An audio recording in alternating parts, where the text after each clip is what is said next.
আসসালামু আলাইকুম রহমতুল্লাহ বারাকাতুহু। আজকে 5 ওয়াক্ত সলাতের বারে কিছু কথা।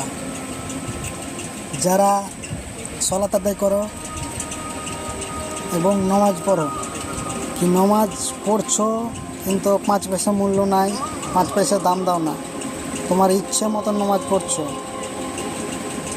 নামাজের মূল্য কতখান শুনেন মাওলানা জামশেদের মুখ থেকে।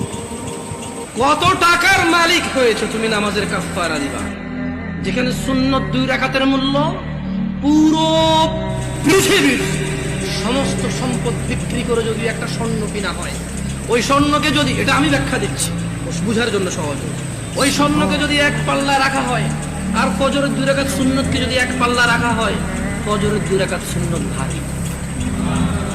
ওই সুন্নত এত ভারী হলে ওই ফজরের নামাজের ফরজ যেটা তুমি ঘুমের মধ্যে কাটিয়ে দাও, ওই 2 রাকাত ফরজের আল্লাহু আকবার সামি আল্লাহু লিমান হামিদা দিয়ে কিনবা তুমি।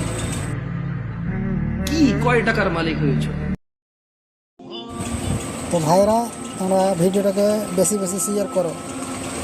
তো তোমার শেয়ারের কারণে কাউ আল্লাহ যদি হিদায়ত করে থাকে